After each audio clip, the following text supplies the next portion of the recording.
SMS SAFM now on 41391.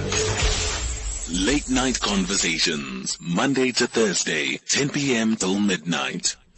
We are speaking to a best-selling author who is Ronald Muringai. He's an author, a speaker, an MC extraordinaire, and a voiceover artist. His second best-selling book, Fathering Sons, is a book and also which raises issues in a survey of 100 men on what kind of relationship they had with their fathers and how they would like to relate with their sons. It also touches on various issues including fatherlessness as a contributor to gender-based violence or gender-based crimes, the effects of growing up fatherless on sons, and lessons fathers teach their sons. Ronald is married and he's also a father to a daughter, and he's going to be sharing with us some of his information from the book. Thank you very much for joining us, Ronald Muringai. Hi, good evening, and good evening, Dumelang. And Dimadekwana to your listeners out there. I'm so grateful that you have joined us. Look, we'll never get to a point where we are tired of speaking about being activists against no violence and no abuse for children and women. But one of the things that we are grappling with in Africa, especially South Africa, is that of absent fathers. Let's talk about your book that talks about fathering sons. Right. So the book, as you did mention in that introduction that you did earlier, was written not out of my own head, as it were.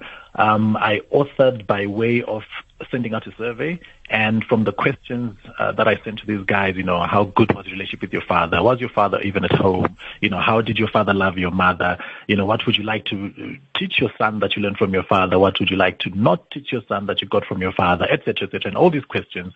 And from the issues that came out of there, I kind of then titrated and then took out the main issues and main principles really that came out of that survey from the majority of the guys, and then wrote the book. So in essence, I always say it almost works as a two-way mirror to help fathers with sons to try and understand what is it that they need to do to make sure that they father their sons correctly, but at the same time for sons with fathers to try and make sure that they have the conversations, as the song was saying earlier, in the living years, before it's too late, before we say, oh, shucks, I should have said, I should have done this, I should have had this conversation, so let's try and make sure that then we patch and fix that relationship between father and son before it's too late, because like I said, I think it then contributes immensely so to these gender-based violence and all these other issues really that society grapples with at the moment. But now, Ronald, when I look at some of our realities as Africans, especially here in South Africa, post-apartheid, we know that most households are raised without fathers, or fathers who are physically present but emotionally, mentally, and otherwise absent, and it is the mother who is the matriarch of the family. How then do we then encourage such a family households?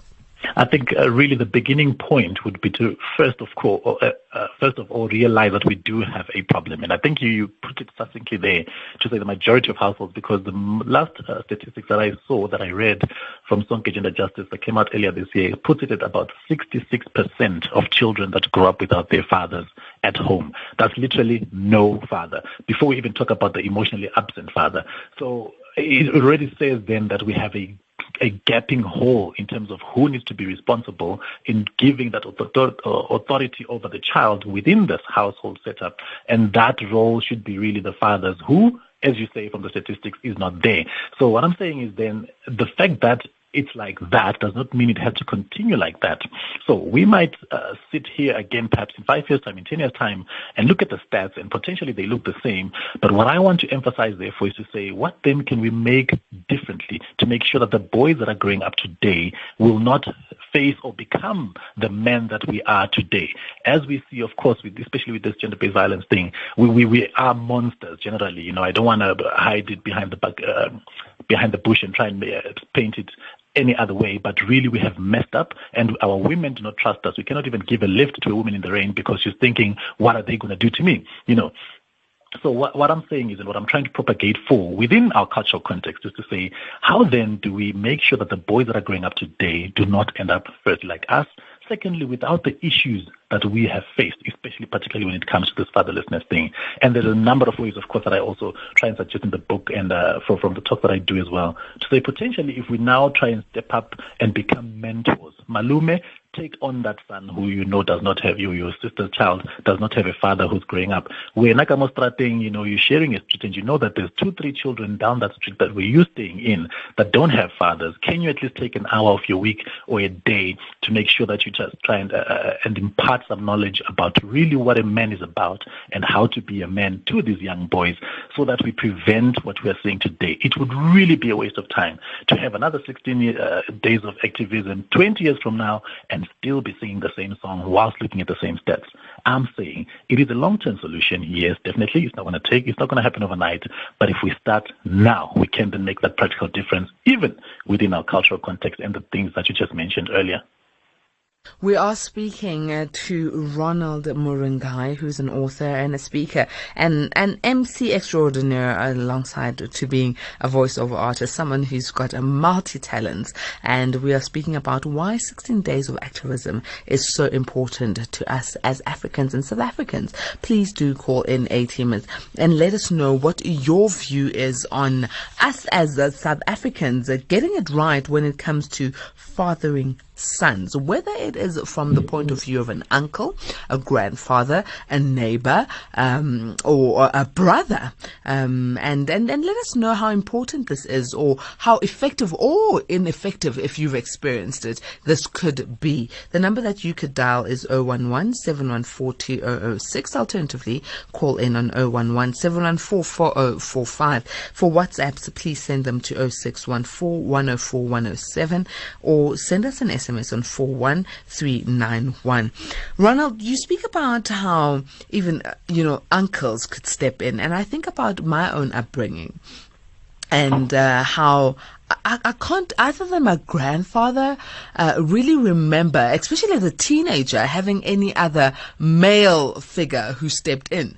After his passing, then it was my older brother, who's only older than me by 8 years. And right now I sit in a position where my children are having a male figure or father figure from my brother, the same man who stepped in when my grandfather passed away. Now he's stepping in for my children. When will the cycle be broken, and how can we break it? Because yes, he's doing an absolutely brilliant job, and I must be honest, it's so unfair for every other man who I meet, because I put him at the same bar as my brother, because that's the pinnacle of what I know a man to be. Someone who's loving, caring, providing, gentle, understanding, and not, to say that that's my brother is a bit difficult. I wish I would be saying that's my father, but that's the reality that we grew up in, especially myself and other South Africans. And that's the reality that my children are going to grow up in. So a different generation. How do we break this sort of occurrence in Africa? And I think I should just mention there that you kind of share, we have that in common, as it were, because when my parents divorced, I think I must have been in grade 1 or something, my big brother essentially became that guy who stepped in and tried, I think by virtue of him being firstborn and everything, to do the things that dad should have been doing and should have been teaching me as a boy. So I think it's a lot of us who can resonate with that kind of story that you just mentioned there. And unfortunately or fortunately, it has to come to an end at some point in time. And like I say now, if dads can really begin to understand that when you have a child, it's not really just about donating the biological content that creates a child, even if there's going to be a separation between you and the mother of the child, even if there's going to be a divorce, even if you never even married, you still have the responsibility to bring up the child as you should have, or potentially as you would have if you were staying together permanently with that child. So to break this cycle, we really have to get to realize that, let's think about tomorrow. Of course, today, like I said earlier, the stats are already broken. The men are already in trouble. Society is already in a flux, as it were. But that doesn't have to be that way 5 years from now. That doesn't have to be that way 10 years from now. So for your children as well, as you say already, they have somebody stepping in the gap and making sure that they have a father figure to look up to and to learn from all these things that they need to learn and get from a father figure. We need to provide the same for every other child in South Africa. Like I said, the statistics say 66% of children don't have dads at home. So can we then implore and encourage the men out there who do have and have the sensibility to stay and take care of their children, to then look outside of their fences, look outside of their own marriages, into their sisters' relationships, into their next door neighbors' relationships, and say, how can we assist? Can we take responsibility as this current generation? That will go a long way. Of course, we might not see the numbers changing or the stats changing in the next 5 to 10 years, but it basically means when these boys who are growing up today, these 5-year-olds, these 10-year-old kids, when they grow up, now we've taught them, how do you love a woman? How do you treat a woman? How do you take care of responsibility of a man, of your family? How do you, take and espouse the values of hard work to your children, etc., and all these other things. But all of that needs to happen as they see. I'm sure you know as a mother that, sometimes talking to your children and telling them not to do something isn't as effective as them seeing you actually doing the thing that you want them to do. So they learn by seeing instead of not necessarily listening. So if they see that this is how you treat a woman, if they see that this is how you budget and this is how you finance, this is how you do a garden, etc., and all those things that we need to learn, it becomes easier for them then to try and translate that. Because what happens is when these boys, especially that are growing up with their mothers only, without the fathers in the household, when they reach the age of 12, 13, 14, somehow they stop listening to mom, because, look, I'm taller than mom now. My voice is a bit hoarser. Physically, I'm fitter than her. So even if she tries to raise her hand and discipline me, I can actually hold her hand and say, mom, what are you doing? And at that point in time, that's where a dad or a man or a father figure steps in and becomes authority over that boy, then shows that boy to respect the woman, shows that boy to love the woman, shows that boy how it is to be under authority. Outside of that, then we really have a monster and an animal that's being raised in the progress.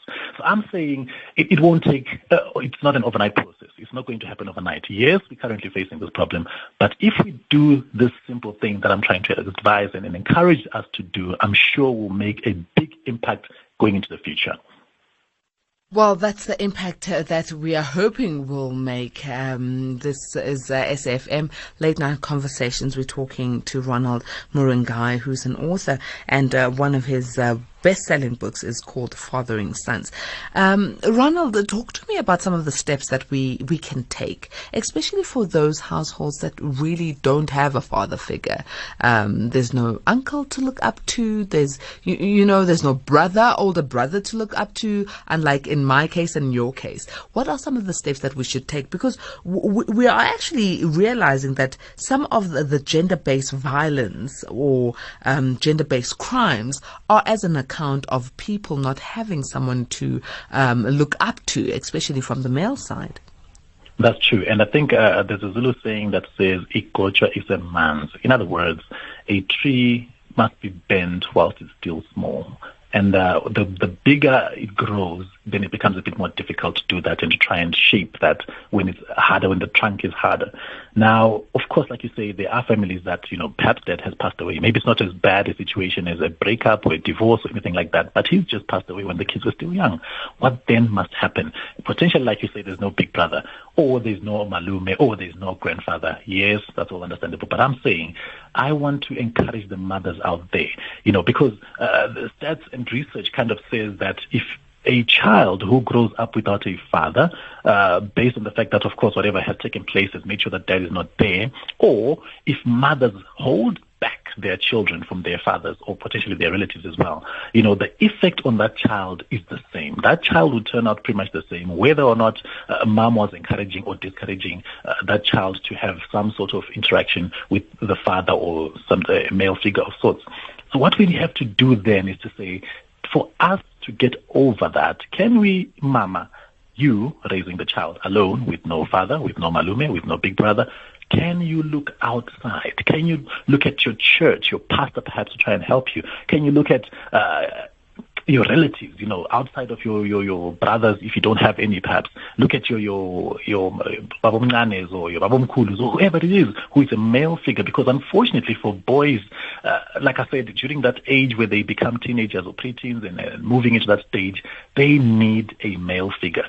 And it's all well and good to say I'm their mother and I'm their father, but in reality, you cannot be both mother and father to the children. Yes, you can provide for them. Yes, you're the one who's working alone, and I want to give you all the credit and the kudos for what you're doing currently. My mom was one of those single moms too, who had to bust and make sure that she works hard for us to have a bed and a place to sleep in and the food on our plate, etc. But at some point in time, psychologically, the boy child especially, needs a male figure who's going to bring out the man out of him. Outside of that, like I say, then we really are raising something that will just become whatever he wants. Because without that direction, without that authority over him, he really then chooses who he wants to be without the direction, the guidance of an older male above him.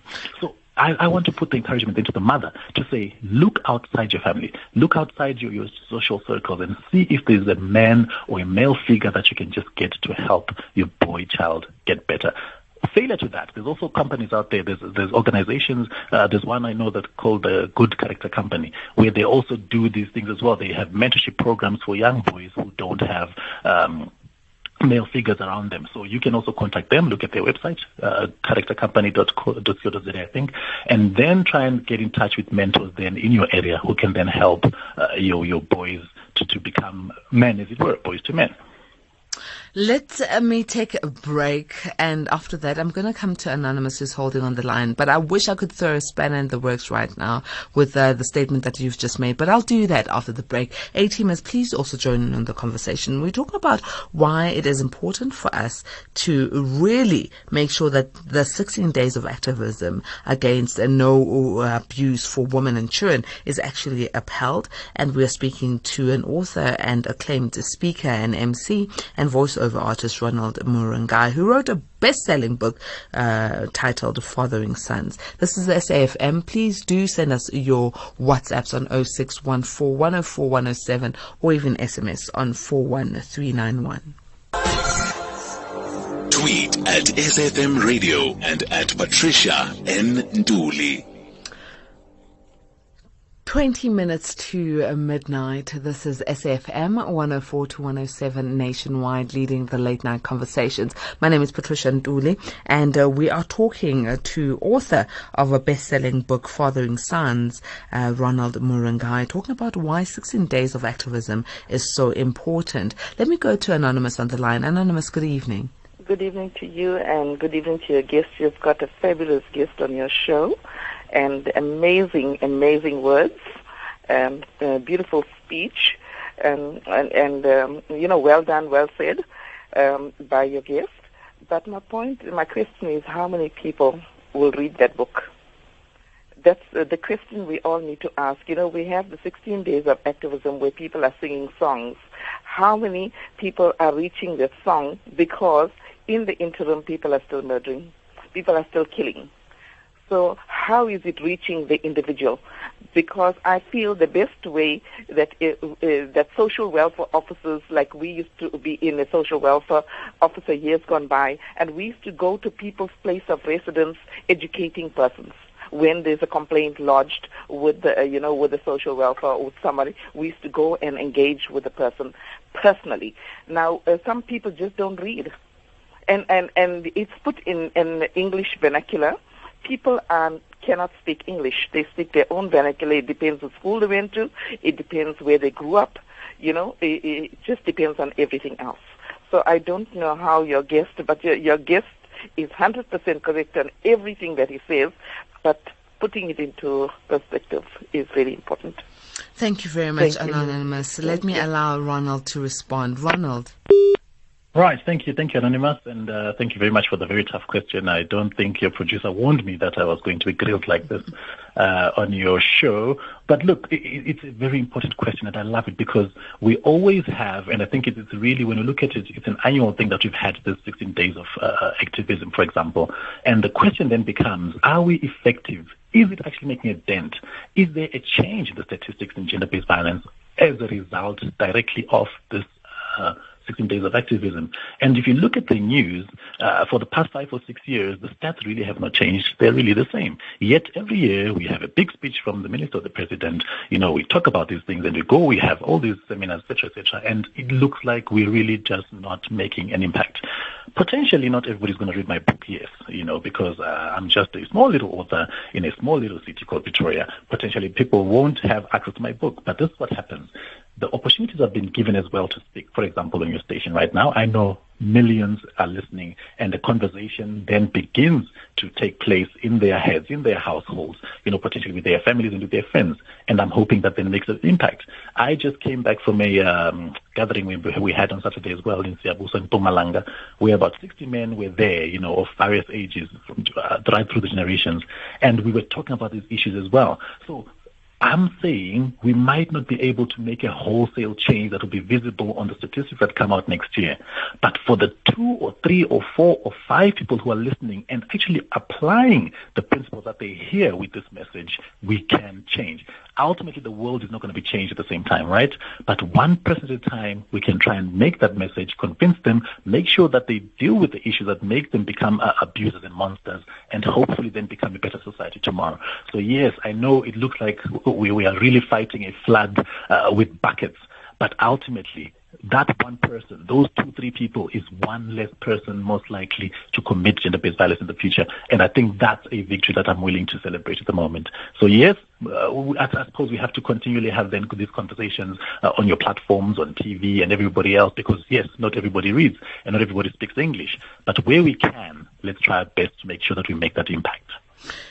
So you were talking about how female households or female-headed households where there's no male father figure for sons to look up to might need to go to organizations and groups and family and neighbors and friends to come and mentor or sort of like father and step in.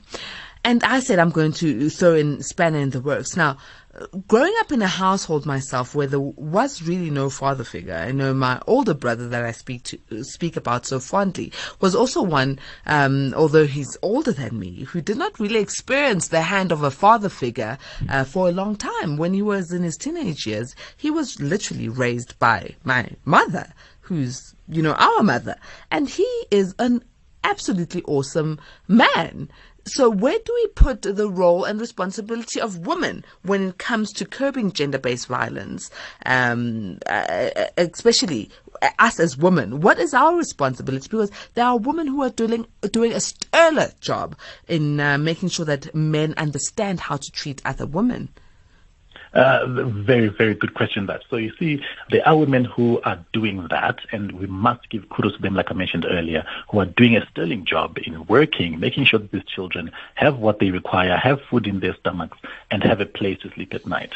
Unfortunately, it's not all women. There are also women out there who are trying to prevent children from meeting their fathers because they broke up or damages have not been paid or whatever the issue is. And as a result of that, these children are not exposed to that male figure, as I said, is important.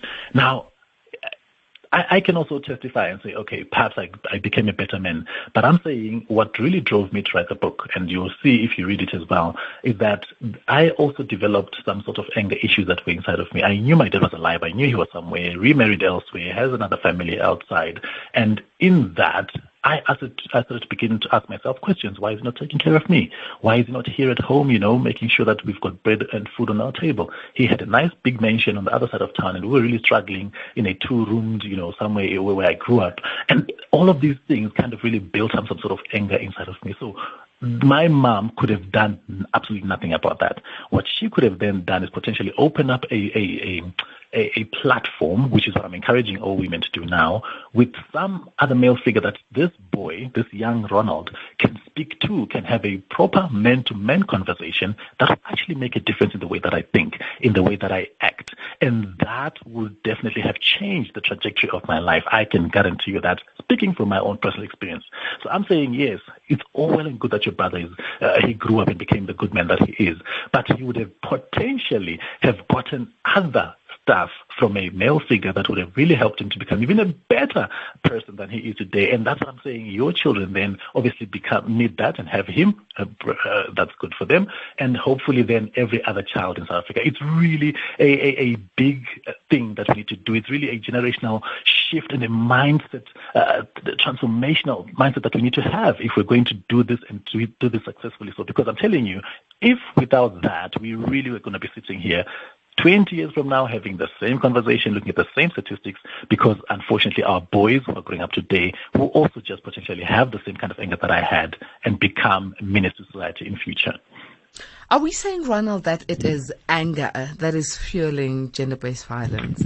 Are we saying that our men, our boys, are angry in general, hence such a huge rise in gender-based violence?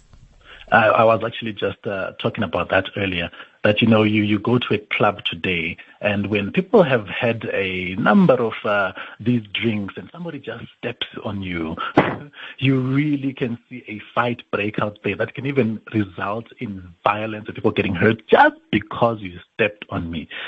So yes, anger is one of those things that I think research has kind of shown that it feeds a lot into gender-based violence. I'm sure you need to know, you don't need to see much of that. Just cut someone through traffic in the morning and you'll see just how worked up they become, and like I'm just talking about even anger that takes place in our communities in a way. We have service delivery process, people burning down libraries, people burning down, social amenities. That just goes down to a certain level of anger that we have, some of which can be attributed, like I said, to men and women alike growing up without their fathers. But anger alone, of course, is not the contributory factor. I think research was saying that as well. Failure to accept rejection is another thing, because men somehow grow up thinking they own things. I own this woman, because I paid cows for her, or, I love her and I'm the man. And that complex, that masculine, the toxic masculinity then kicks in, and makes you think that you are the one who's the god over this woman. I think there's an example of a Mpumalanga guy who got on a bus. I don't know if you remember the story. It was in the news about 2 weeks ago. Happened earlier this year, though, and this guy was sentenced to life. He got dumped by his girlfriend, and he followed her, stalked her, got on a bus with her, sat about 2-3 seats behind her, and when the bus stopped, he lunged at her with a knife and stabbed her because he could not accept the fact that she was ending the relationship. So there's this failure to accept rejection, which really adds and feeds a lot into this gender-based violence thing. Sexual performance as well. We must say it's late night. I suppose we can talk about that as well. Some men really fail to perform as they should in bed, and that kind of takes away the pride. That icks away at who they think they are as men and what they should be delivering with their women. And that the response is normally then in anger. He is having some sort of inferiority complex because of the failure to perform, that he then lashes out at the woman as a result of that. So there's a plethora of problems. But I say, and I still maintain, that the main cause of this, I would say, is really the anger, partly caused by a lack of fatherlessness as well. Let me go to Sakila, who's holding patiently on the line. Sakila, good evening. Good evening, Patricia, and your guest. Good evening, Sakila. Yes. Your guest is very powerful, Patricia. The things this man says, they just woken me up. I was feeling sleepy, and I had to listen, because I think he has a point. He has a lot of points, and a lot of us, we grew up with single mothers, and we found fathers in the streets, in our teachers, in our community, everywhere we found them. So I think that intervention, it's very crucial. You might take it for granted, but it's a huge improvement of what it can do to a curious 16-year-old seeing a male figure, enter his life. It's a huge progress that can be made. But I have to point another issue that we tend to not to forget a little bit. There is a culture of violence, Patricia, in our society, and it's very, very bad. And people don't even acknowledge how bad it is. You know, when we're talking about murders, I mean, in the top 10 countries in the world. I mean, it's shocking. How did we get here? You know, maybe I think we have to analyze more about the culture of violence, why it is like this, why people are murdering women, why people are murdering each other like this in our country. I think if we can dissect more on that, I think maybe we might find a solution. But as your guest said, I don't think the solution will be found today or tomorrow. It will take a very long time before we see any change. You know, it will take a very, very long time because the damage has been done. And, we have to reverse and they have to curb the scourge. Thank you, Patricia. Sakile, we want to reverse the damage. We want to curb the scourge. How best do you think we should go about it to shorten the time? Because we don't have time. We don't have the leisure of time. We can't wait until forever.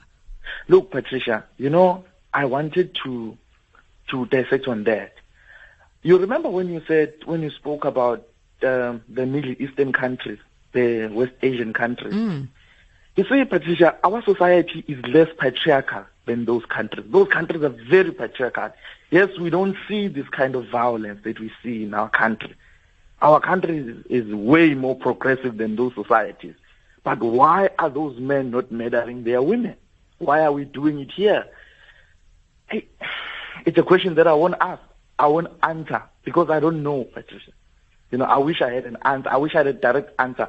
Because the thing will be, okay, we the men, we don't respect women because the society is patriarchal, so thereby we end up killing them. But there are societies which are more patriarchal than our society. I mean, there was a country in the Middle East where women were not even allowed to drive. They were able to drive in 2017. Imagine that.